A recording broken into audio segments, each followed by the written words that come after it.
Okay, so today I am reviewing Susie's chart. I see that she just had a right total hip replacement done, posterior lateral approach, so she will have to abide by those hip precautions. She also has a weight bearing status of weight bearing as tolerated and a history of a left CVA, so she has some residual effects primarily in her right upper extremity. So I'm going to take a goniometer with me so that when I assess range of motion, if there's any effects, residual effects in that right upper extremity, I can measure them.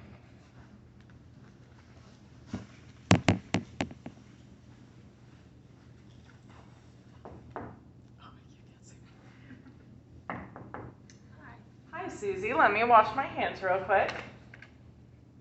My name is Lindsay, and I'm going to be your occupational therapist today. What's your name? Susie. And what's your date of birth? 7/5 of 2000. Okay, and so like I said, I'm here with occupational therapy. Are you familiar with OT? I have no idea what OT is.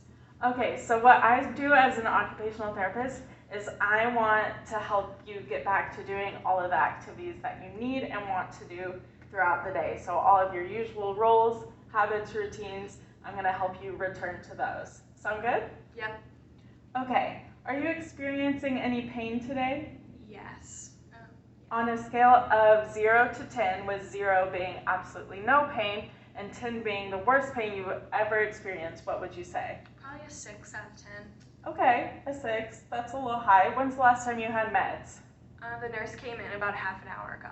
Oh, excellent. So hopefully that'll go down during our treatment session.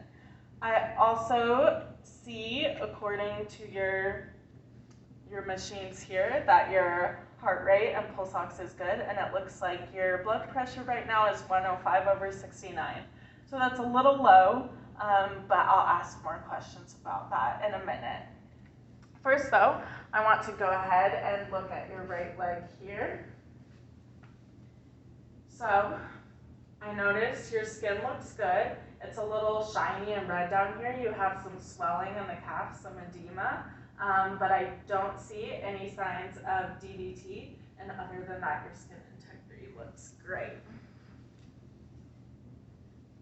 Okay, so I'm going to go ahead and ask you some questions about your history, just so I know what we might need to work on. So I understand around the time of your fall, you were experiencing some dizziness. Does that happen often? Yeah, it does. Do you notice when it happens? Like, is it particularly when you're changing positions, like when you're standing up in the morning out of bed or getting up from the kitchen table? Yeah, and whenever I'm doing things like too quickly. Okay, so it seems like, given your low blood pressure today and what you've told me, it seems like you might have some orthostatic hypotension. So we're definitely going to address ways to prevent that dizziness, make sure that we do our transfers nice and slow, and monitor that blood pressure. Do you have a history of any other falls? Almost, but I've never quite fallen. I've gotten close to falling, but not actually falling. And would you say that's related to the dizziness? Yes. Okay, so hopefully if we address that, we'll be able to fix both. Okay, and so then some questions. Where did you live before you had this procedure done? I lived at home alone. Okay, and what is your house like? Is it a family house, an apartment, a trailer? It's a family house. Okay, and are there steps to enter? There are 3. And what about once you get inside? How many stories are there? There's 2 stories. There are 6 steps to get to the upstairs, so not very many. Okay, and do you use the upstairs frequently? No, my bedrooms and bathroom are on the first floor. Okay, that's good to know. So I think I have all the information, personal information I need right now. So now we're gonna do some testing. First of all, I wanna ask, do you wear any glasses? No. Have you experienced any trouble with vision lately? No. Okay, excellent. So now we're going to do some range of motion and manual muscle testing. So I want you to copy what I'm doing, okay? So I want you to bring your arms out front and overhead as high as they can go. Excellent. And now, same thing, but to the side. Good. And can you put your hands behind your back or behind your head? And now behind your back. Can you touch your hands to your shoulders? Excellent. Okay, I want you to bring your elbows into the side. Can you flip your palms down? Back up. Can you bend your wrist up and down? Can you make a fist? And release. And then can you touch your thumb to each fingertip? Excellent.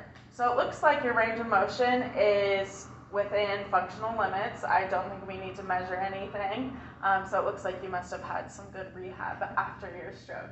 So now let's do some manual muscle testing. So can you scoot up a little so the wall's not in our way? Yeah. Okay, excellent. So can you put your arms out to the side for me? Don't let me push down. Excellent. Out front. Don't let me push down. Okay. Bend your elbows. Don't let me pull. Don't let me push. Okay. Wrists. Okay. Don't let me pull. And don't let me push. And then can you squeeze my fingers? Excellent. So your muscle function seems great too. Have you noticed any issues with decreased strength or motion? I think it's getting better every day. Excellent. So I don't think we need to take any specific measurements there. I also noticed it seems like you have no trouble sitting up in a chair, so it seems like your control is good.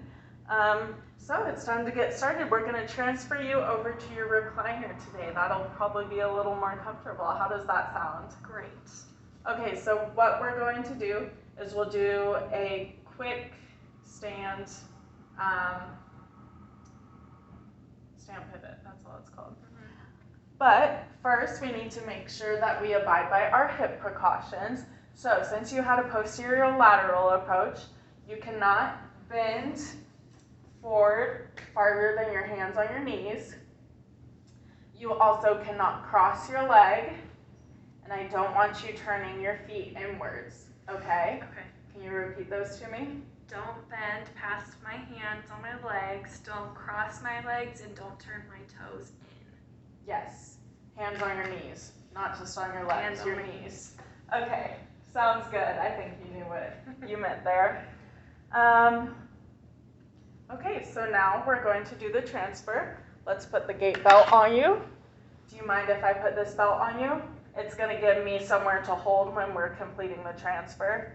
So if you need some assistance, I'll be able to give that to you.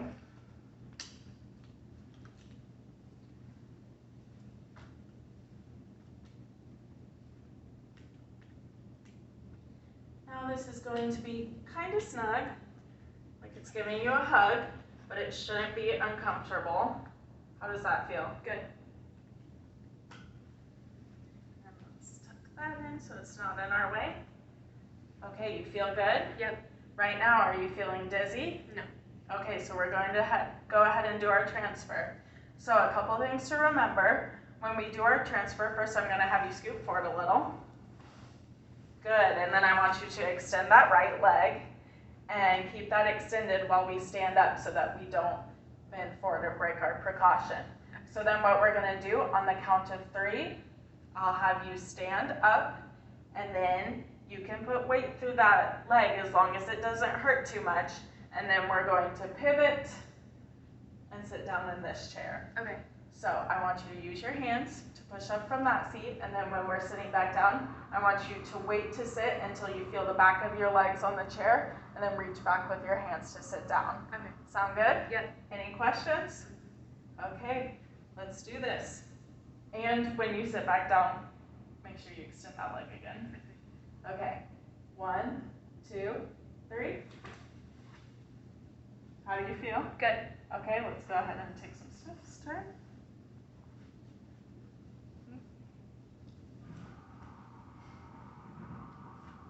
Good. How are you feeling? Good. No dizziness? Nope. Okay, I'm going to go ahead and take your blood pressure again just to make sure we're good. And it looks like we're about the same, and you said you're not feeling dizzy, so I think we're okay. So let me take this off of you. I'm going to go ahead and leave you in your recliner for a little bit. I'm going to get you the call light. So if you need anything, be sure to push that button if you need help getting up and moving anywhere. Is there anything else I can do for you today? Nope. Okay, well, have a great day, Susie. Thank you.